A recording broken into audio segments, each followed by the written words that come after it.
Well, welcome to Hosting the Supernatural. This is Nicky van der Westhuizen again. Today we have a special guest on the program with us. It's Dr. Sam Chan, and it's so great to have you with us, Dr. Sam. Honored to be here. It's going to be a great program. Thank you. And for those of you who are watching, this is Monday night, leadership night. And so I want you to get your notepads out. I want you to get your pens ready, phone your friends, interact with us, because this is the moment that we're going to help you in leadership development. And we're going to train you and develop you, and also we are here to serve you in whatever aspect you have. So Dr. Sam, all the way from America, where are you based? Who is Sam Chan? I was born and raised in India. I immigrated to US in 1973. I'm based out of Atlanta, Georgia, USA. I serve leaders worldwide. My life's mission is three simple words: helping others succeed. And so the conference that I did for you today is not about Sam Chan, it's about helping others succeed. I'm fully aware that when others succeed, I succeed. My success is wrapped up in other people's success. So I'm all about lifting people and helping them succeed. Yeah.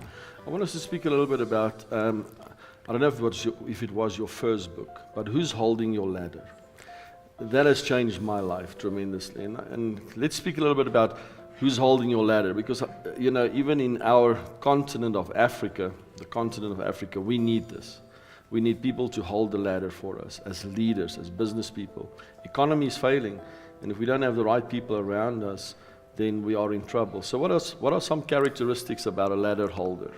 So I was in New York City doing a conference at a venue, and I was upstairs at like the 10th story, and I was looking down on the street level, and the street level there was a man across the street who was on a ladder. It was a tall ladder where he was painting an external wall, and the ladder went all the way to the top of the wall.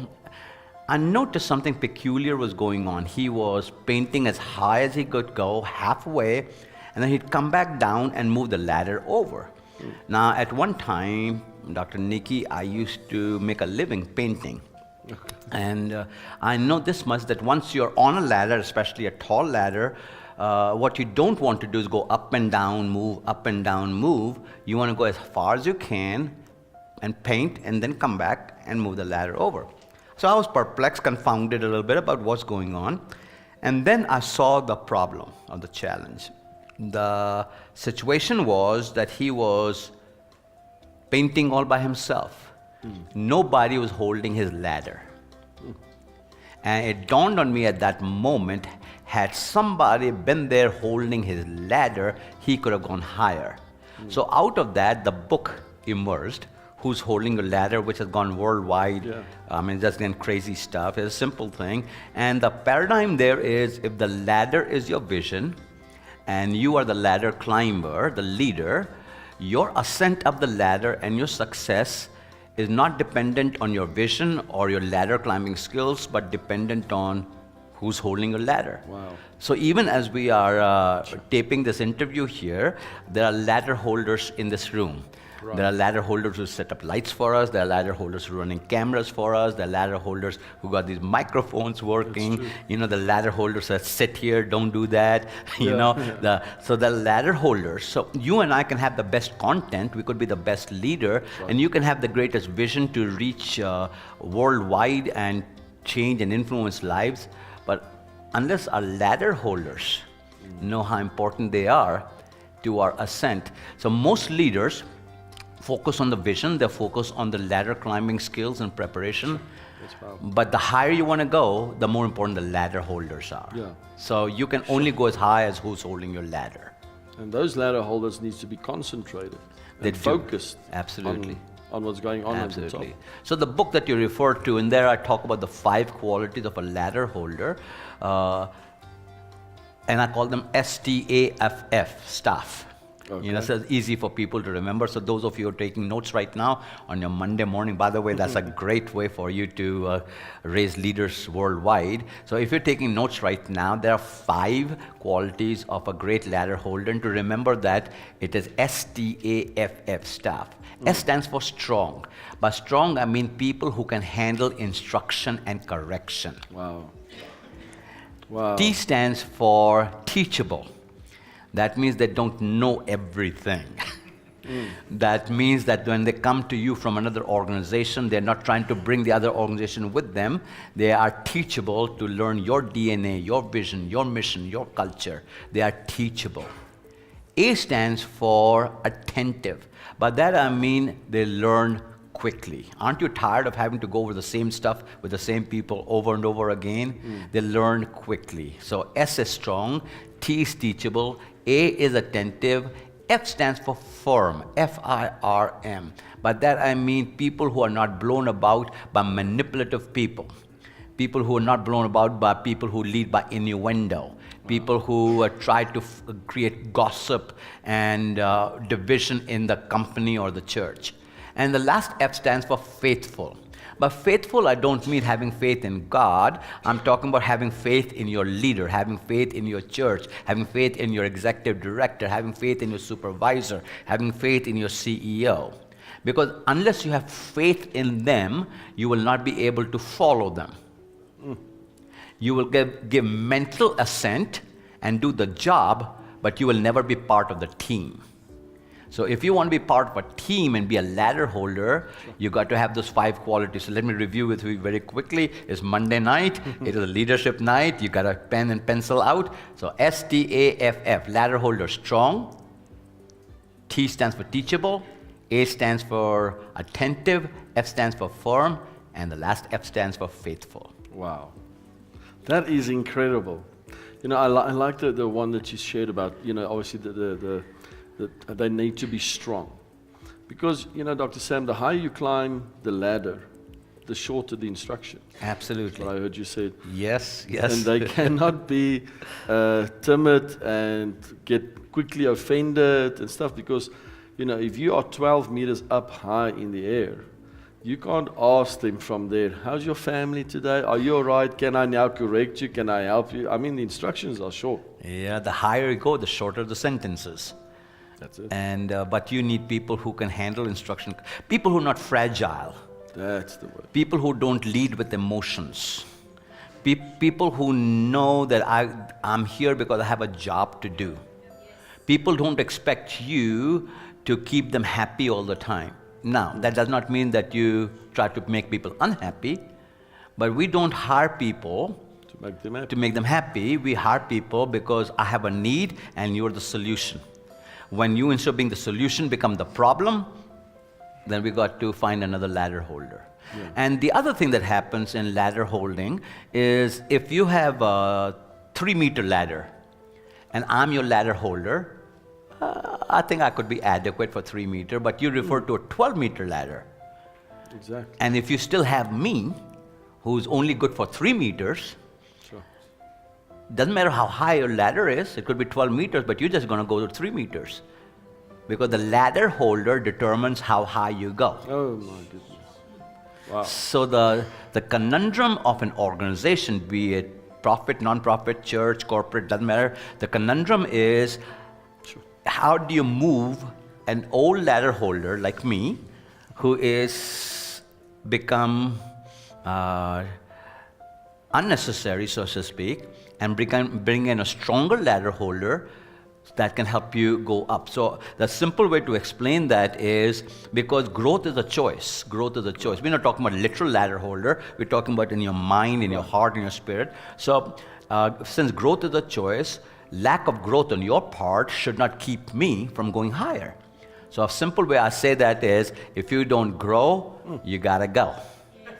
Lack of growth on your part ought not to keep me stationary where I'm at.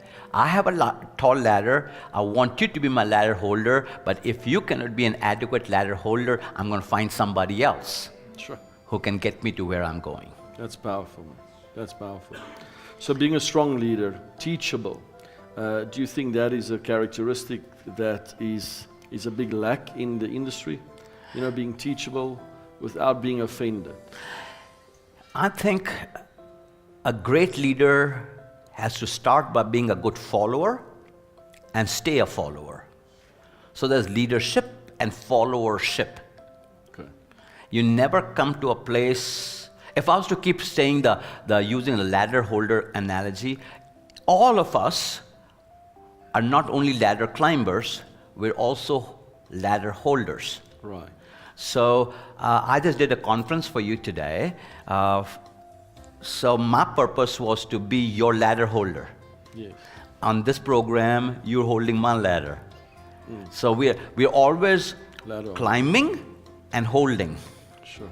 So you never come to a place in which saying, I'm the leader. Okay.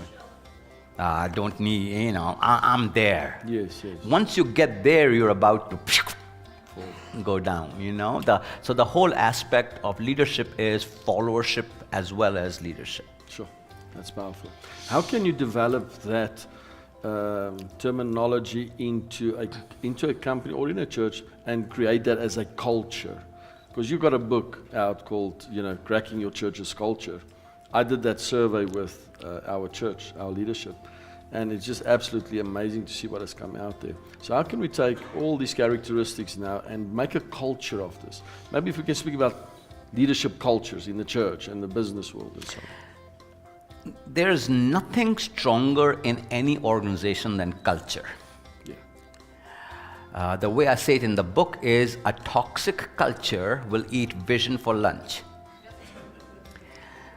Culture is stronger than vision, culture is stronger than mission, culture is stronger than purpose statements, culture is stronger than core values. Culture is what holds it. So I got a glass of water here, and if somebody brings me this water, nice clean water, but I noticed that somebody forgot to wash the glass. I'm not, as clean as the water is, I'm not going to drink because the culture is toxic. Sure, come on. So this is the product, but what holds it together is the culture. Every place has a culture. Your home has a culture, your church has a culture, your corporation has a culture, every restaurant has a culture. Yeah. This hotel we are in right now has a culture. Every place has a culture. But most people don't pay attention to how to build that strong, healthy culture. So earlier on, you alluded to a survey that you took, and if with your permission, can I just tell people it's free? Yeah, Can I tell them about it? The website is freeculturesurvey.com. So it's free, culturesurvey.com. When you do that with your corporation, with your church, minimum of 3 people required, maximum of 999 people. And people do those culture surveys with their entire corporations or the churches, or they'll do it with one segment of it, the executives or staff, volunteers, ladies, men, so on and so forth, whatever. So freeculturesurvey.com, it'll give you 8 pages of printout. 7 of them will explain you why you are where you are and how to get out of it. And the first page gives you a metrics, a statistical summary of that you received, numerically speaking, where you are, all the way from inspiring culture to toxic culture. So in that book called Cracking Your Church's Culture Code, I break down the word culture into 7 characteristics. C-U-L-T-U-R-E, culture. C stands for control. Who is really in control of your organization? U stands for understanding. Does everybody know why we do what we do? L stands for leadership. Are you developing leaders or are you developing these power brokers? T stands for trust. That is the glue that holds everything together. Without trust, nothing happens. So C-U-L-T, U stands for unafraid, creating an organization that is fearless. Because when you have a fearless organization, you can have innovation, entrepreneurship, new ideas, and so on and so forth. And then R-E, R stands for responsive. Is your organization highly responsive? And E stands for execution. Are things actually getting done? Because this is what I found in organizations. After all is said and done, more is said than done. Sure. So creating a healthy culture, all the way from being toxic to inspiring. But you can take that free survey, not trying to sell you anything, and it'll tell you where you are. Yeah, it's very powerful. And those of you watching, You know, we've been dealing now on Who's Holding Your Ladder. There's a book out on that. And they can get all the books on samchan.com. Yes. And Amazon also there. But samchan.com, you'll find all the resources you need on there. Go and get the book, Who's Holding Your Ladder? The culture, cracking your church's culture. That is not just for church. No. I read that book. That is for all over. Yes. Companies, you know, big and small, and small and big churches. So go and get these books, and you will enrich your company, your ministry. And Dr. Sam Chand is one of the world's biggest and most smartest leadership gurus. That's what I found. Thank you for changing my life. You know, I've met you a couple of years ago, and you've really just changed my life, changed our ministry, the businesses, and we really love and salute you. I want to go into something else now as well, which is maybe a very, I don't know if it's a complex question, but we speak about succession. Now that's another book you can get from Dr. Sam Chand. We're touching on all your life points. Succession. In the one book you made a statement that very few companies have a succession plan in place. And I think it was the second or third generation, a family company is no longer a family That's company. right. Can we speak about legacy a little bit and just speak about succession planning maybe? Absolutely. So every organization needs two kinds of succession plans. The first one I call a catastrophic succession plan. You get sick, you die, you mess up. There's a moral failure. So there has to be a catastrophic succession plan. That means if you were to die today, or you were to get disabled, let's call it that, incapacitated to carry on what you were called to do or hired to do, then something ought to trigger it, and it's an interim plan, it's a one-page plan maybe, but all the stakeholders have signed off on it to the degree that the company, the church continues at least on an interim basis for a year's time while a successor is being developed or found or hired from the outside. The second one you need is a planned succession plan. A succession plan is about only one thing. It's never about the person who has to have a succession plan. It's about sustainability of the organization. The purpose of succession plan is sustainability of an organization. And unless you have that, the very company, the very church you built with your hands, you're going to tear it down yourself as well. So succession planning can get very messy unless you give yourself the kind of leeway that you want. And succession planning goes like this. You know, it is never like this. It is you are phasing out as you phase somebody else's phasing in. You also have to know what you're going to do after it. So there are two parts of succession planning. One is, if it was in your case, for example, Dr. Nikki, one was where you'd be leaving from, and the second thing is what you're going to. From, to. Unless you have a to, you're going to keep meddling in the from. So I've seen CEOs, I've seen pastors who left that place, retired or whatever happened. They left that place, but they're still kind of circling around and interfering. They never let go. They never let go because they didn't have a to. Okay. So when I was vice chancellor of a university in Atlanta, I had a stronger to. I wrote a whole book about that called Who Moved Your Ladder? And the subtitle of the book is even more powerful. It's called Your Next Bold Move. Your Next Bold Move. And because I had a to, letting go of this became easier. Okay. So everyone who's in transition, thinking about succession, I want you to focus on the to. From will become easier. Unless you have where you're going to, because once you have a to, it becomes a magnet. It'll draw you to it. And this will become easier, not easy, easier, because you have a strong to that you can go to. And the last thing about succession planning is about the successor.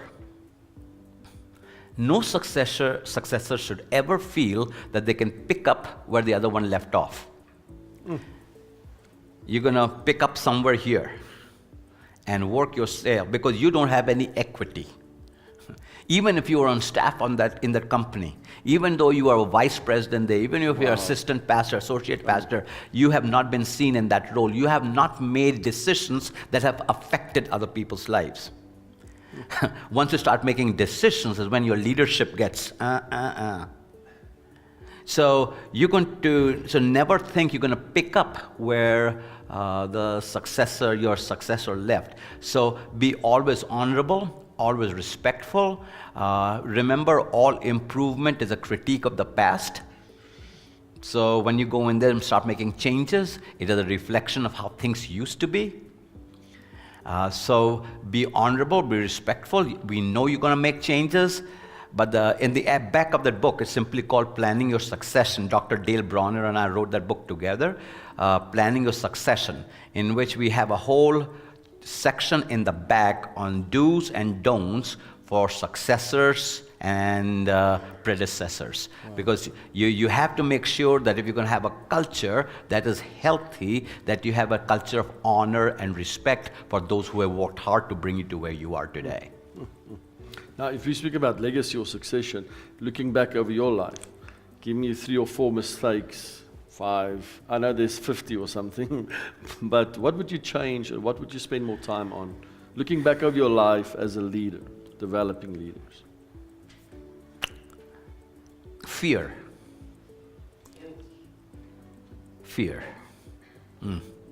Did I say fear already? Fear. Yeah. Fear of the unknown. Fear of letting go. Fear of jumping off with no safety net.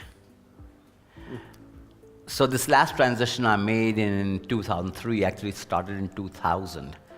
And my wife and I talked that thing to death. I was the vice chancellor of this university. In America, we call them president. And her question was, so Sam, right now, people return your phone calls. When you don't have a position, are they still going to return your phone calls? Right now, people invite you to come and speak, invite you to do this, that, the other. What's going to happen? And my answer was, I don't know, I don't know.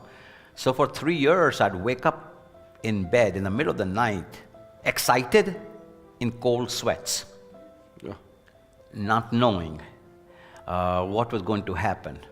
So fear of the unknown. And then I came to a place in my life in which I realized if I don't make the jump now, I'll never make the jump. And then, unfortunately, I had friends who loved me, still love me, they're still my friends, but they could not see why I would leave a well-paying, cushy job I could get old in and retire from. It's like, man, you worked so hard for this. Now you've got it to a place. Kick back, relax. What's wrong with you? Keep in the comfort zone. Yeah, but there was that thing inside of me. The first chapter of that book, Who Moved Your Ladder, is what I call godly discontent. Something was just, the fizz had gone. That I was just not making it happen. The second thing, the first was fear. The second one was, I didn't know the difference between inheritance and legacy. Okay. Inheritance is what you leave behind. Legacy is who you leave behind. Give you an example. On July the 1st, 1989 was my first day as vice chancellor of this university. So I drove my car to my resort parking spot, and before I went into the building, I saw a young man on a lawnmower in the front of our university, a big grassy area, and he was cutting the lawn. So I left my car in the parking space, walked over to where he was, and when he came back around, I asked him to stop, which he did. He turned off the lawnmower, and I extended my hand to him. I said, "Hi, my name is Sam. I'm the new president here." And he said to me, "Hi, my name is Benson, and I am a student here. Also, this is part of how I pay for my fees over here." And he had an accent, unlike me. He had an accent. And so I said, "Where are you from?" He said, "I'm from Kenya." Nakuru, Kenya. I said, okay. You're here by yourself? He said, no, I'm here with my wife and 3 children. But I'm enrolled in this university. I am a custodian. Part of my job is doing what I do. I just shook his hand, said thank you for your service, and I went on in the office. But there was something in his eyes that said there was something special about him. So Benson concluded his program with at our university, his undergraduate program. And in the meantime, I started giving him some part-time jobs here and there, different part-time jobs, and moved him from custodian to an interior office job. And at that time, we had students from 59 different countries on our campus. So he was a great international student coordinator and just did a lot of different things. And then I realized that we would really, our librarians were going to retire. I needed a younger librarian. So I said to Benson, hey, listen, if I paid for it, would you go to university in Atlanta and get your MLS, Master of Library Science? He said, library? I never thought of that, but yeah, sure. So he went for his library science and he became our librarian. And then I said to him, you've got a good business head. What if I paid for your MBA? And so paid for his MBA, he got his MBA. And now he was moving into higher ranks of management. And then I said to him, you're a great leader. Why don't you get your doctorate in education? So he went to Brunei University, got his EdD, Doctor of Education. By now he was a vice president. And then in 2000, I made him my executive vice president. Wow. So he was above all the other vice presidents I had. And so when I resigned my board of directors, I had 18-member board of directors, they asked me, do you have a recommendation for the next president? Yeah, I do, matter of fact. Dr. Benson Mackenzie Karanja.